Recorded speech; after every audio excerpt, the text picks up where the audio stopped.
Hey, welcome back to Horn Dogs.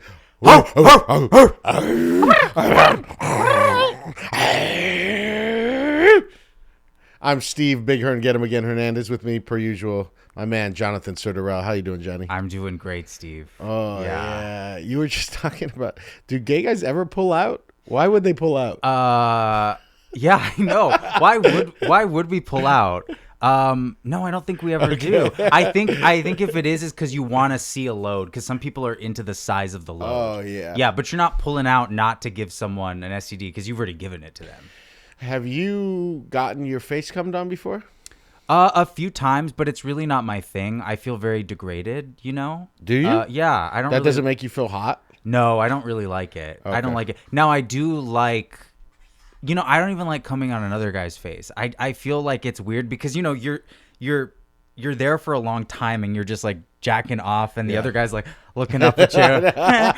Thank you for your cum, sir. And you're just like, oh God. I know, yeah. I've never been that. Anytime. I'm not even that big of a blowjob fan, truly. Really? Yeah. Unless the person really wants to do it. And That's the secret to giving a good blowjob. You have to want the dick. yes. And I've only encountered that mostly the few times I have a great story. I talk about the first time. Did I talk about this on an episode already? Or It doesn't matter, Steve. Go on. okay, yeah. The best blowjob I ever got was from an old Mexican guy in Pomona. Oh, no, I don't think you have talked about this. You've just talked about this to me in life before. Yeah, it's a bit. I feel bad talking about it, but it was also like, He was a true cocksucker. Yes, he was. yes, he was. Takes one to know one. I will say, Actually, that's not true. I'm very picky on the dick. yeah, I've wanted to get back into it. My only thing is because some of the hottest times I've ever had with guys, and most of the times, is like cruising. Yeah. And so this is basically what cruising is. Yeah. You guys don't know. In porn shops, they have these arcades, which is basically booths with TVs where you could watch like different porn stations. They'll have like 50 porn. You put in dollars and shit, and $1's good for like 2 minutes or something like that. Steve was born in the mid 20th century, so he They knows still a lot have these about here. this. Oh, do they? Oh yeah, you've never done anything like this? No. Oh yeah, No, I just get fucked behind dumpsters and stuff. Yeah, they do still have these. I know. Yeah, there's even some. There's a place in Pomona that's a porn shop, and they have an arcade too. And this is like one of my oldest stomping grounds. And so you go there, and guys, you could put a hook up. You could put like a little chain, and then like you go around, and there's a booth. And then if you're using the booth, the red light's on. And so if you don't put up the chain, it's like kind of like an open invite to see like, hey man, if you want to stop in, take a look. But also at this place, they also have a room with it's like 2 rooms with a partition and just like chairs where guys could just like sit around and like jay off and like watch the porn and look at each other like jack off and stuff. Wow, that's how Fred Willard went down. Whoa. At the Tiki Theater on Santa Monica. It's like, let these guys go to these adult theaters and jack off. Like, you have to be, 18 to get in? It's They don't. fine. I don't think they really pop them anymore. But that's He got popped, I think like 8 years ago, and it was near the end of his life. It's like, Are you sure it was just 8 years ago? Yeah, no, it was in the 2010s. Yes, Oh, it okay, was. wow. I was like, don't pop this dude. Come on. He's hilarious in all the Christopher Guest movies and stuff. It's a porn theater. I know. Like, what do you think's gonna happen? Let people do that. I know, but people, I think, in the industry have such bad self-esteem about their fame that they don't realize they are more famous than they actually are. And it's like, oh, you can't go to a bathhouse or a porn theater and jack off. You're too famous for that. Well, I correct me if I'm wrong. I don't remember the story, but Fred Willard. I mean, they were doing a sting there. It wasn't like they just walked in. Oh, they were doing a sting. See, that's even more upsetting to me that they were spending time doing a sting to find out who was jacking off in a porn theater. It's like, get out of there, you guys. Get out on the streets and fight real crime. One of my old mentors, his name was Dan, and he was a cop at West Covina. And there used to be a May Company where the Eastland Shopping Center is now. Cops are all cock hungry, by the way. Go on. I don't think they're all cock hungry. But No, clearly they are. no, but they did an undercover sting. He's like, oh yeah, the May Company Eastland used to be like a big deal, like where people would go cruising in the dressing rooms, and the clue to thing if you wanted to hook up is you'd go in there and a guy's like foot would like go underneath the thing and tap. I've been in exactly in this situation. The Vroman's bookstore in Pasadena was a cruising spot when I was a teenager. Yeah. And I used to go in and the tap would happen and then you could blow guys in the bathroom. But the thing was, if the guy had a like leather boot, it was known in like the cruising gay community, you keep your foot still because it was most likely a cop. And once a cop tried to bait me and I kept my little boat shoes still and he kept tapping and I knew it was a cop because most gay guys after like a few taps they'll get the hint and they'll get up and go, but he just stayed there, so I just kept shitting. You know, and I really, usually I like to shit quietly for the courtesy of others. Yeah. But for this cop, I was just letting it rip. Yeah. You know. Oh man. Well, this guy, I don't think I knew any of that. I forget. I get some of my early like gay experiences mixed up because it was just so long ago. And but this particular time, I remember I was in Pomona. And I was, drunk. I used to stop off. There was a 7-Eleven right next to, and I would just drink 2 or 3 tall boys and then go jack off in the porn theater in Pomona. And one time this Mexican guy like kind of cruised in, and he looked like a businessman. And he was like, "Is it okay if I'm here?" He was like just standing close to me, and I was like, "Yeah, I don't care, And then after a while, yeah, of course. And after a while, he's like, "Is it okay if I give you a blowjob right now?" And I was like, "Okay." And he was just like, "Oh," and it was like. To this day, I mean, Quiero chupar tu verga, güey. To this day, it's still. I always say it's like the best blow because he was just like doing all these like crazy, yeah, wow, doing all these crazy tricks on me, and I was like, I was like gripping the sides of the wall, like, That's hilarious. I know, and then I came all hard, and then I was like, okay, and I like ran out, and he kind of came out after me, and he like gave me his card. And he was like, "Hey, I think you're so beautiful. Let me cook you dinner sometime, And he was a real gay guy. Yeah. And I was like, "Okay." And I took the card, and when I drove, I just threw it out in the freeway. Whoa! But it was the best blowjob I've ever had in my life. That's amazing. Yeah, it sounded like it rocked your world. Yeah. I mean, I'm talking about it, 20 years later. Oh my god! No, some blowjobs will make your knees buckle, but you're more on the pussy eating side, though. Yeah. I think I would like to if I was more gay. I like sucking. I do like sucking dick. I do like getting fucked. I think at that point in my life. But you're mostly in pussy, in titties. Of course. I do think there was just this chaos involved with it. Because even now when I think about like cruising again or doing that, because like I said, some of the hottest times of my life were spent doing that stuff.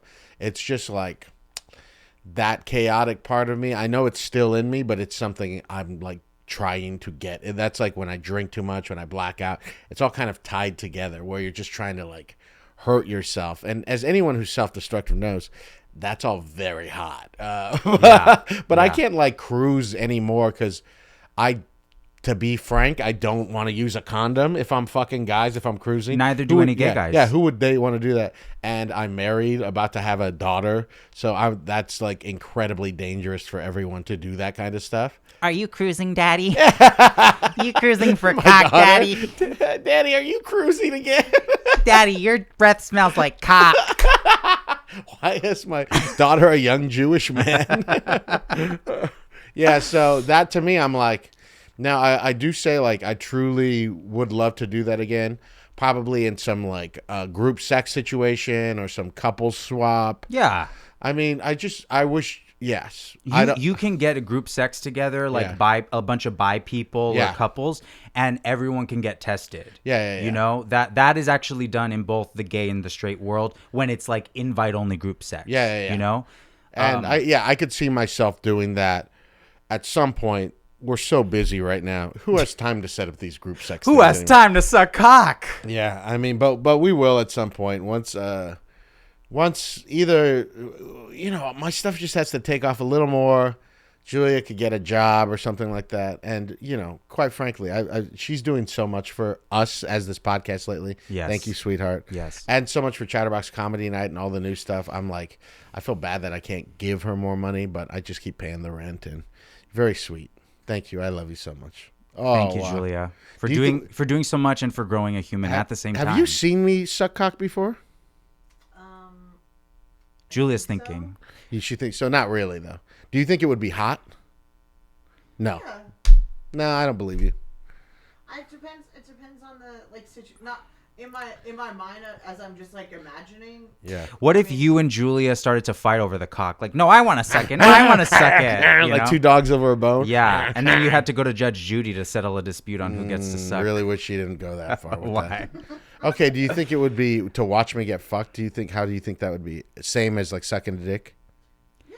I love- I think none of it is not hot and none of it is hot. I think it just depends on how I'm That's what I'm saying. She's Yeah. so neutral to the whole thing. It's almost worse than her not liking it. Is this neutrality? What do you want her to do? What do you want her to give you? I would love for her to be like turned on by everything more. But she's just not that way. It's okay. Yeah, I mean, not everything. She's a perfect woman. I Yeah. have no problem with her. We're not all turned on by everything we The do. idea of sex to me does nothing for me. The idea of sex to her does nothing for her, Period. folks. Period. I'm glad we're talking. This is very interesting. Sex in the abstract is Yes. uninteresting to me. It's just like anything else in the abstract. Now, if I'm like listening to I think sex is hot or whatever. If I'm hearing sex, I don't care who's fucking sex. She's sounds hearing hot. sex. She loves. I don't know if You're you touching me. have you done enough editing to know if you get picked up on these things. Sometimes I can hear Okay. some of them, so I'm trying to talk loud. Okay, so yeah, she's saying, if you're not hearing this, that sex in the abstract does nothing for her, but she loves being around it, being a part of it. Then it all gets you turned on. Yes. I think that's fair. Now, I personally get turned on by sex in the abstract, in drawing form, in essay form. Well, because you're male and we're more visual. Whether gay or straight, males are more visual than women. I think that's like an outdated way to say any of that because I know tons of girls that are horny all the time too. No, I'm not saying that they're not horny. I'm Yeah. saying that men are more visual, so that's what turns them on more. Where I don't necessarily think like I'm not talking about visuals. I'm talking about when I think of sex in the abstract, not just picturing things. When I think about connecting with naked bodies. I don't care anymore. Well, you got to start. You got to start cruising like me, buddy. That's what you got to start doing. I look, here's the thing. I don't need. I get cruised. I can just go to like CVS and I will get cruised. I get cruised all the time there, so there's not a lot of like I don't need to find places. Yeah, I think I might be getting cruised too. I just don't know it anymore. What time are we at? 13:45. All right, just you make sure you let us know before the half hour so we could just wind it down. Now you know. I guess give me one of these with like 5 minutes left, okay?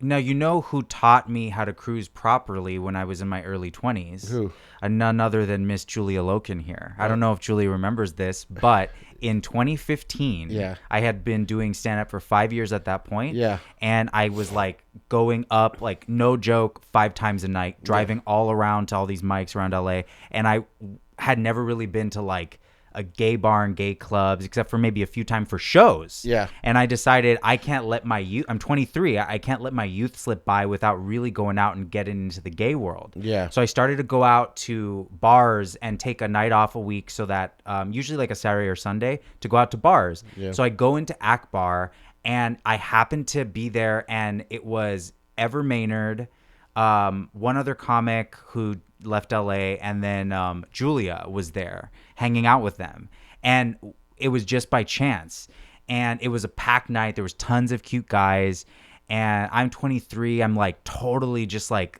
thin and just like ready to fuck, and I was like kind of like being like, you know, down on myself, and I told Julia like, oh, like guys don't, you know, they don't come up to me, they don't like me or whatever. And Julia was like, she just picked up on something and she said, you're not looking at them. She says, you're like afraid to look at them. And she says, and I said, what do you mean? She was like, you need to look at the crowd, see who you like, and hold eye contact. And if they look away, it's a no. Yeah. And if they hold eye contact and they keep holding it, that means that it's an invitation to go over and talk to them, or they'll come and talk to you. Yeah. But if you keep looking down, you're not going to get anything because everyone's going to think you're not interested. Yeah. And she was completely right. When they left, I stayed and I got so wasted. Started eyeballing guys. Oh yeah, and I was like this. I was a dumb 23-year-old. I remember pushing a go-go off the platform so I could get up and start like dancing. That's how wasted I was.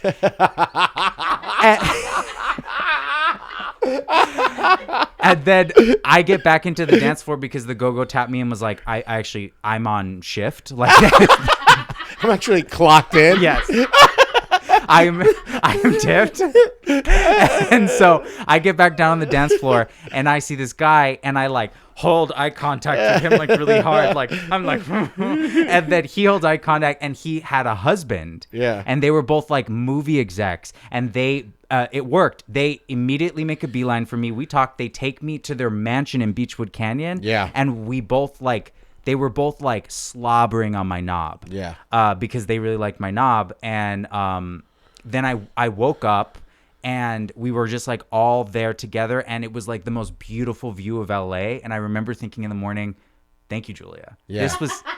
This was Julia's doing Yeah. because all I needed to do was look up. And where did I end up? Yeah. Getting my dick sucked in a mansion. Yeah. Amazing.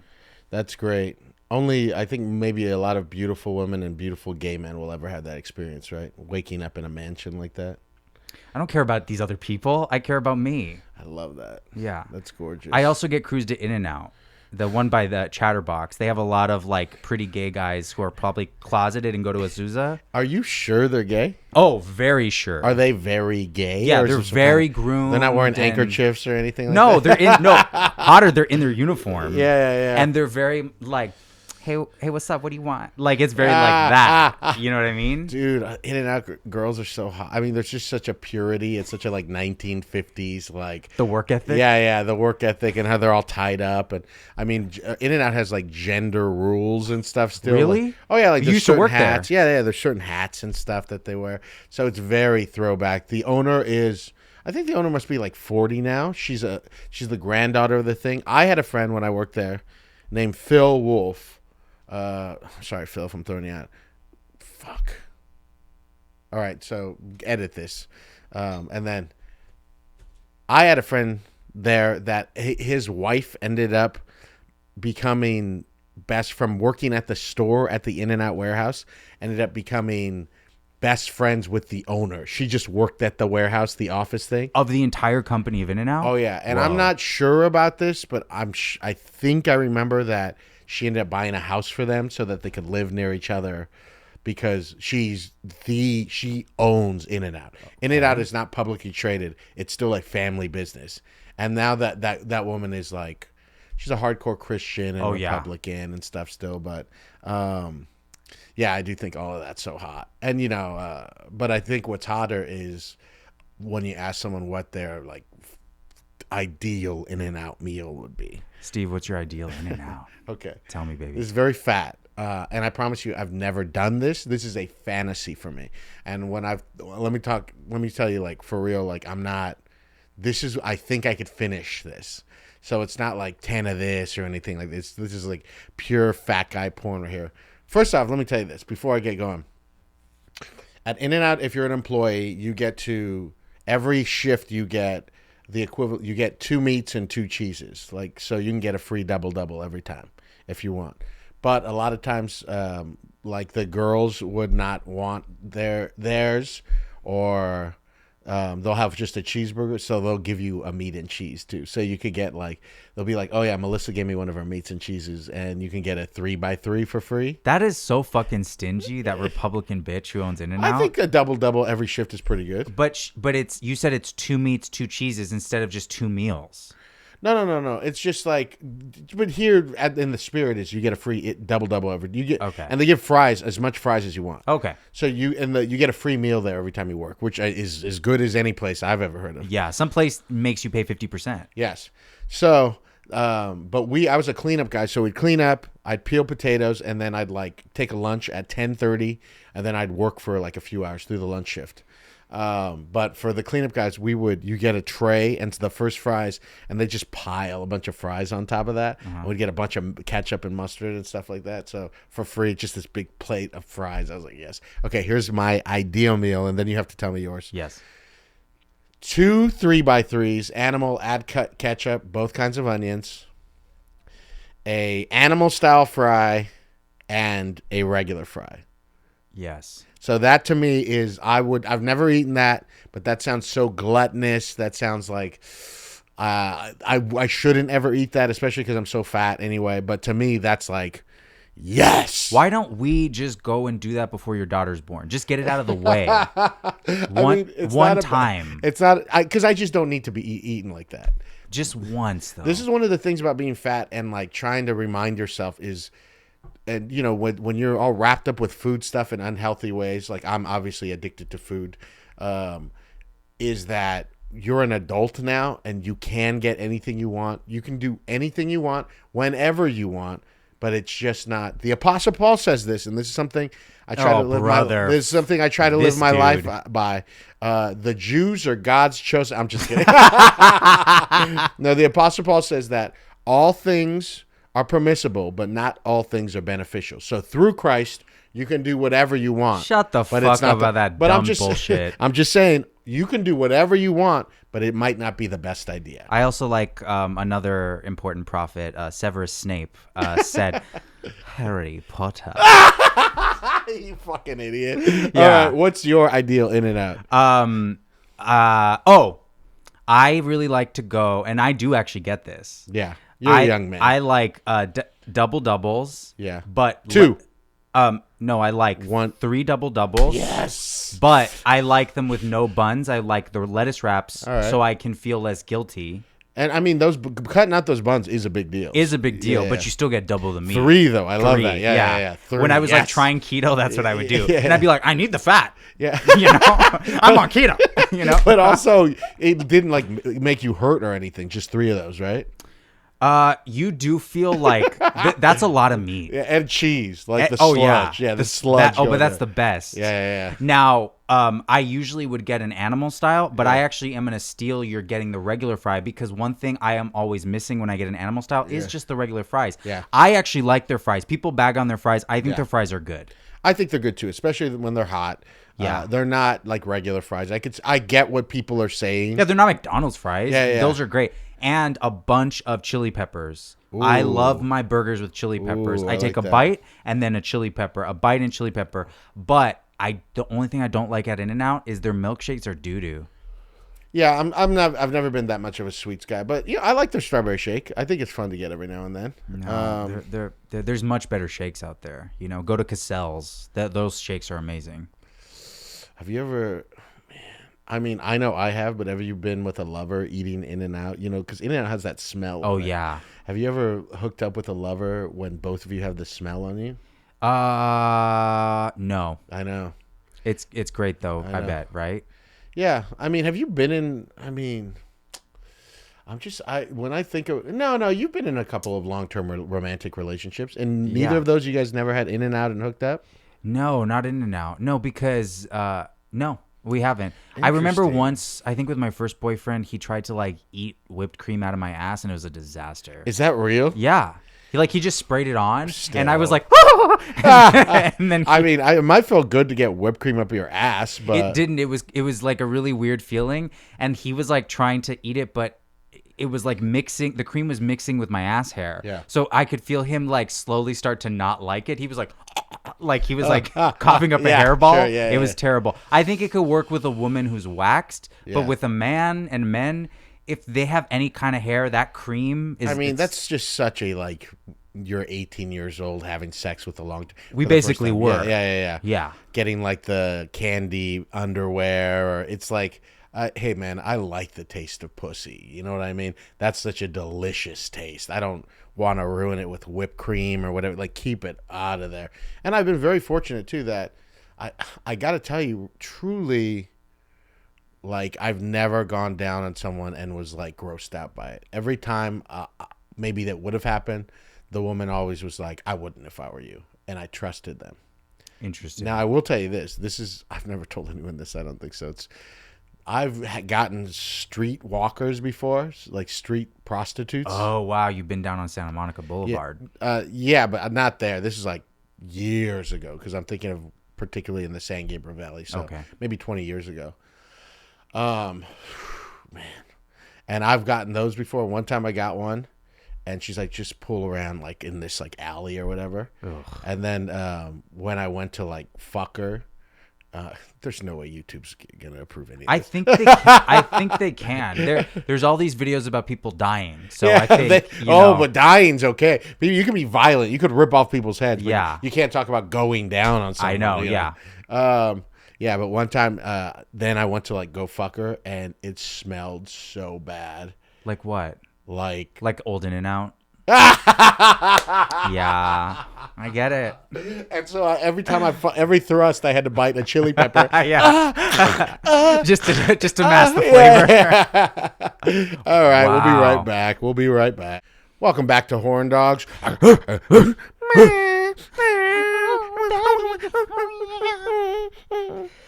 I'm Jonathan Serta-Rowell. I'm Steve Hernandez. Went to a Dodger game last night. They lost. These motherfuckers cannot win in the playoffs. That's okay. I was never a big sports guy growing up, and I don't know if you could relate to this, John, but I remember I always felt so bad because I wasn't into sports, but I wasn't into sports because my dad wasn't into sports.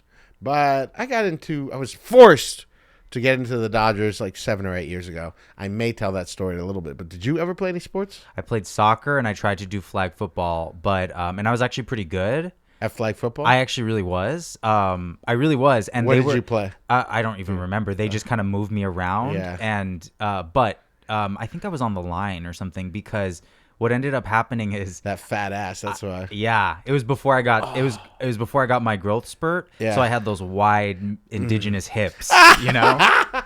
So Like, I got you. so they No one's going to hurt you. tell me what I was doing. I was basically like on the line, and they just said go and crash into this big dude Yeah, named yeah. Billy Ott. Yeah. So it was that being like a lineman. That's or a something? lineman, yeah. Okay, so I did that, and he was much bigger than me. So I kind of didn't want to crash right into him. I just kind of swerved, you know, and my head nicked his shoulder. And then my team won. So I was like, great. I'm glad the straight guys like me right now. Right. Yeah. So then I go back to class and I put my little glasses on, and then I turn to my friend Ashley and she goes, oh my God. Well, I didn't realize, but when I had swerved and hit my head against Billy's shoulder, it had ripped off my ear. And so it was dangling off, and my glasses were inside the wound. Oh, my God. And because of the adrenaline, I didn't feel it until Ashley saw the blood trickling down my neck and my chest. And I was like, what? And then I got up, and there's like a mirror near the teacher's desk. And I look, and I was like, oh my God. And the teacher was like, oh my God. And I literally, she was fumbling with the phone and like trying to like call like the office to call 911. And I was like, I literally was in the background being like, I don't feel it. And I was freaked out. And all they had to do was just kind of like stitch it back up, and it healed fine. But still. It freaked everyone out. Yeah, that would freak me out. Yeah, and they even had like the next day they had to be like, Jonathan's okay, and if anyone needs to talk to anyone about what they had seen. And I was literally like, nothing happened. But actually the boys, who I was such a gay kid, they didn't like me. But after that, they were like, he's kind of cool. Like he survived his ear getting ripped off. I remember in 5th grade, there's this kid, Ahmad, and he had they called it hyper something. This is like ADHD before it was anything. Okay. But it was like hyperactive. Yeah. This isn't, now everybody's got ADHD. Well, everyone thinks they have everything. Yeah. But I'm telling you, back in the day, back when I was a kid, there would be like one a class. Some kid was like, that kid's hyper, and he had to take drugs like in the 80s. So these were kids who were really, so this poor kid was always getting in trouble. And he wasn't a bad kid. He was just, he would talk back, or he'd be moving around. It's just like now looking back, even right now I'm thinking about it and looking back, and you're like, oh man, that sucks, because it was just not his fault. But he got in trouble doing something. And I remember being in 5th grade in Miss Molin's class, and I sat in the front, and at some point his mom came in, took off her belt and went and grabbed him and just started beating him In front of all the children. Yes, like walking out with him. We had Miss Mullen. She was like this little like frail. She looked a lot like Rachel Mack. Truly, like she looked like Rachel Mack, and she was Like an elderly woman. Rachel says this. Rachel has a joke where she says she's gonna thrive in her 70s. yeah, well, she looks like that kind of, but she was a young woman, and just Ahmad's mom was just beating him, walking him out of that, and she's like, "Please, please, Mrs. Price, please," and all of us were just like, "Oh my God!" Imagine watching your kid, so this poor kid getting beaten, walked out of the class. Miss Mullen, by the way, I do believe this. And now I wonder, but I'm almost positive that I saw her pussy when I was in 5th grade. Through like those flowy teacher dresses or those denim dresses I from for the sure 80s at and the 90s. time thought I did. So, because I remember feeling like sick to my stomach in a good way. Oh yeah, that sick feeling Oh, before it like really drops down.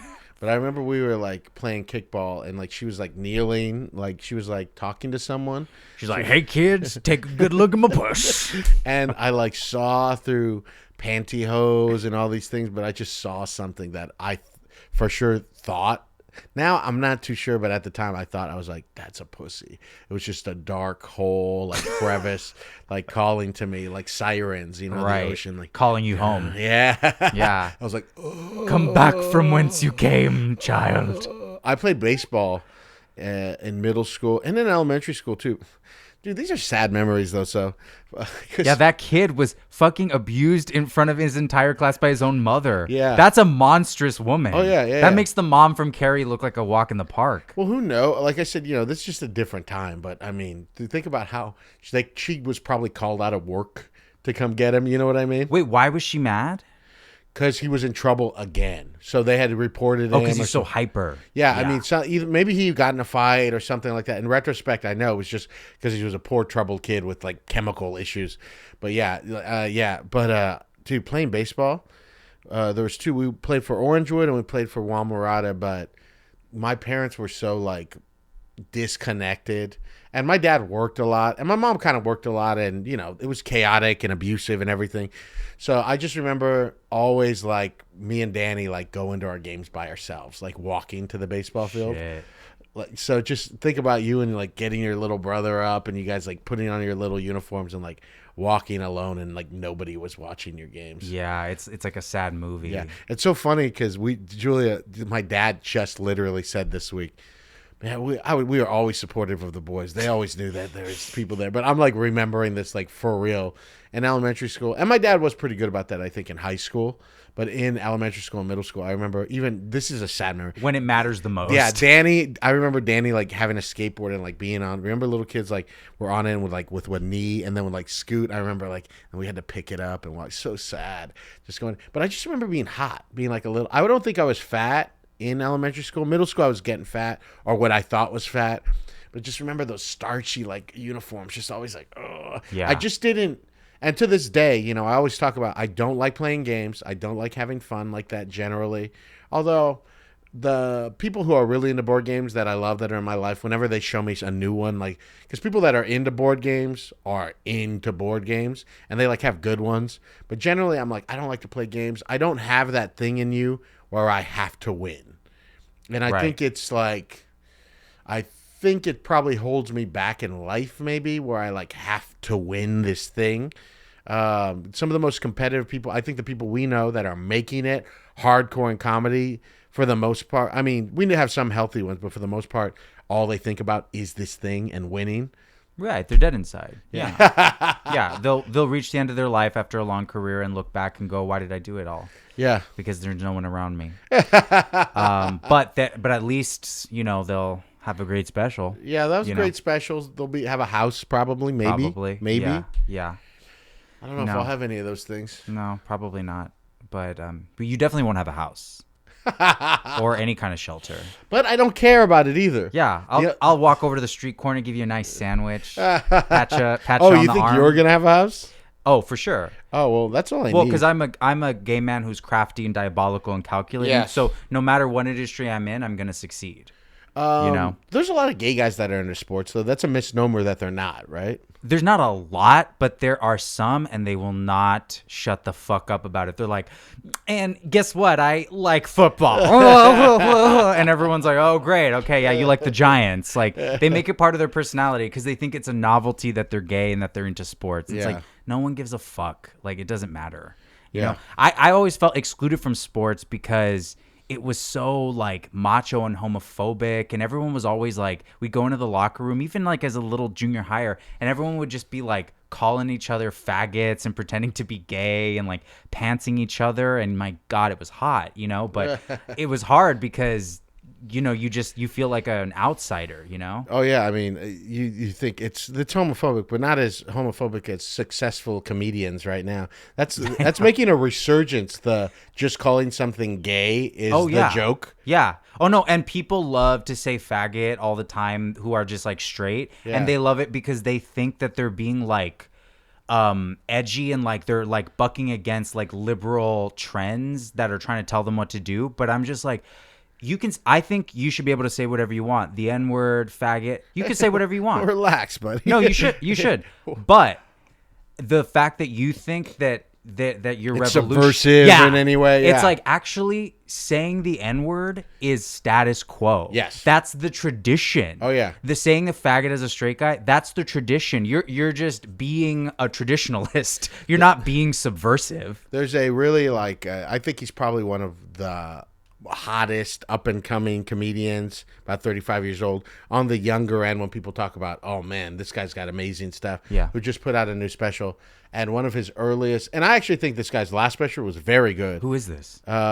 Shane Gillis. Okay. So Shane Gillis's new special, it's the joke is very early on, but that's gay, and that's his first joke. Mm-hmm.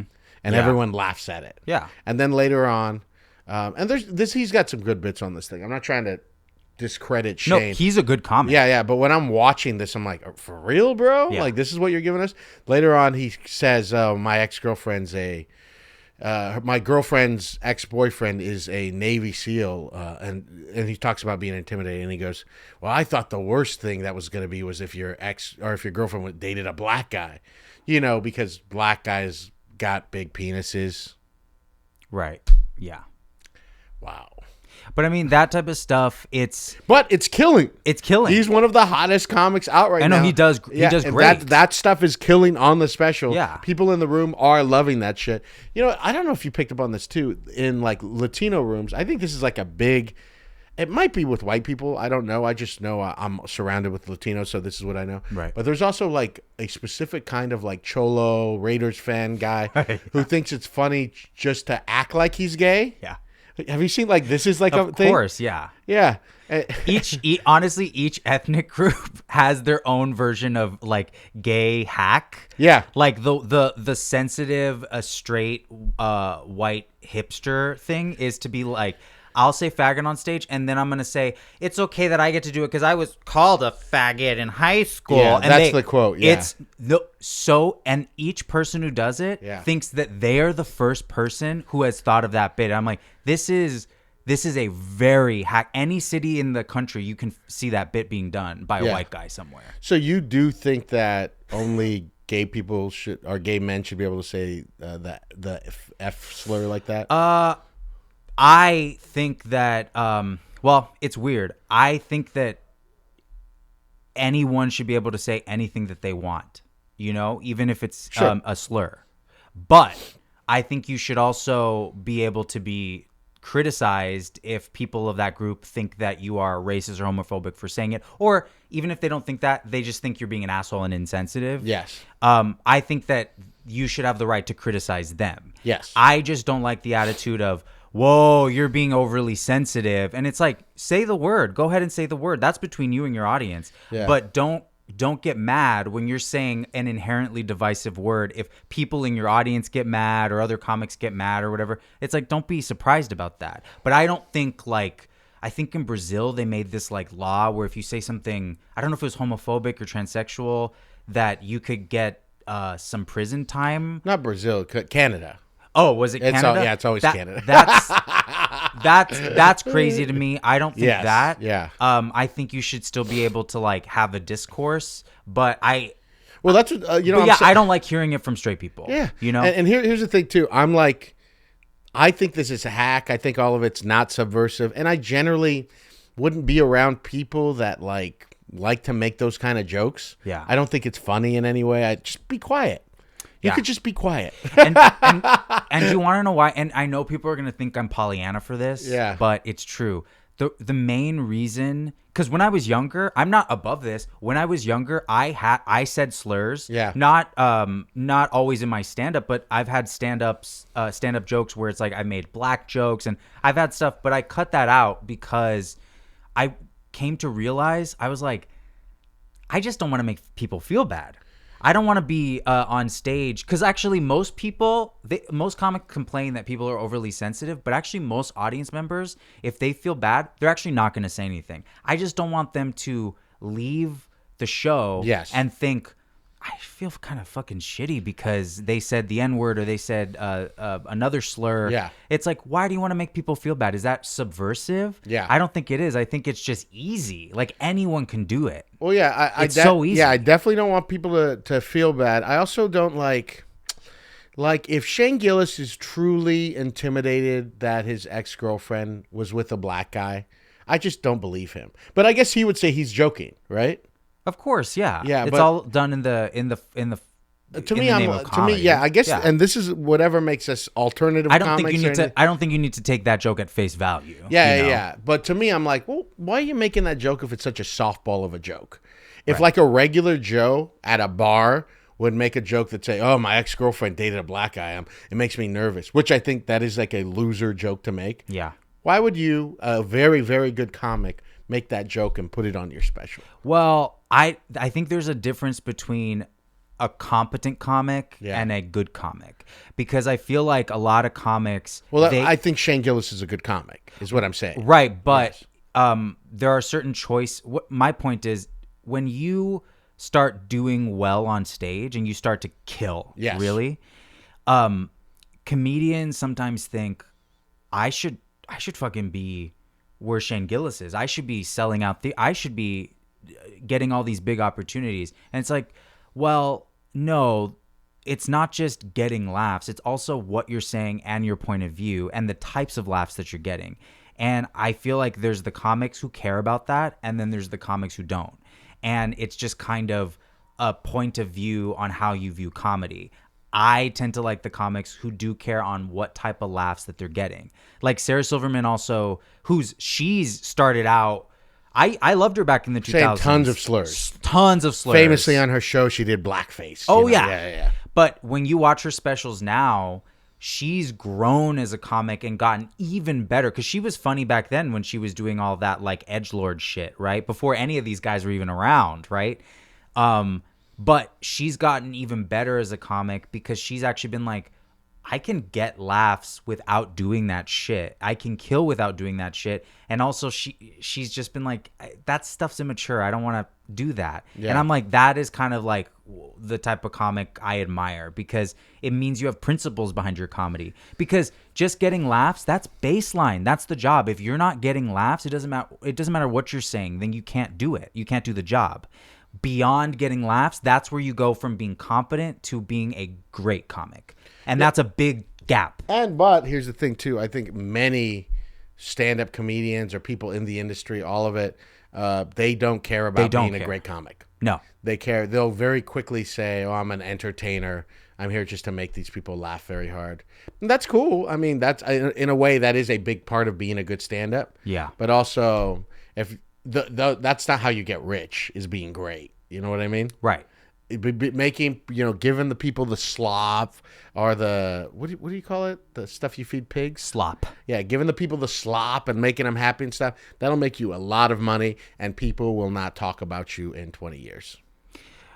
Yes or no? It depends on what's happening 20 years from now. You know what I Yeah. mean? Like, we could be living in Children of Men. So we don't know. So even if you're a good comic, no one's It talking makes about people like us feel good to be like, oh, in 20 years, people aren't going to remember you. It's like, they may, and we may be nowhere, and Yeah. it won't fucking matter. I mean, that's the problem with it too. Even though I'm talking like this, I will state too, this is just how I am. And if I could be any other way, if I could sell out, I would do it in a heartbeat.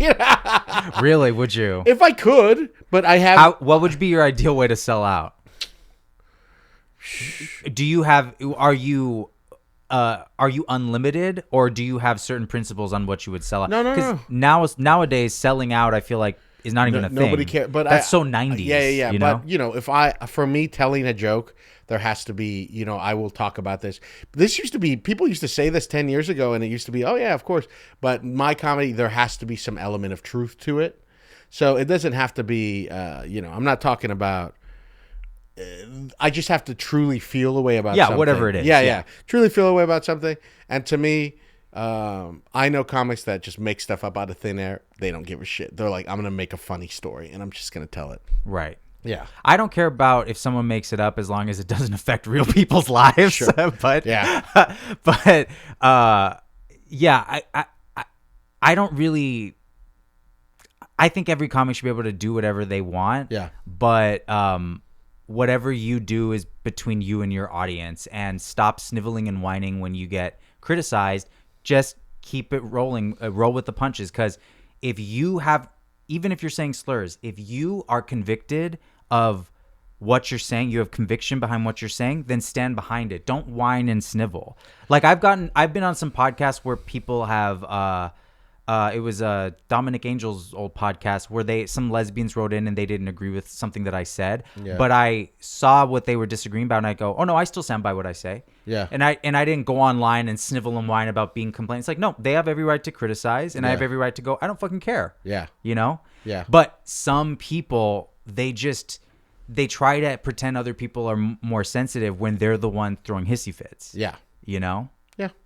So. Thank you so much for listening to Horn Dogs. Is that where we're gonna end this? Yeah. No, we didn't talk about you getting jacked. Well,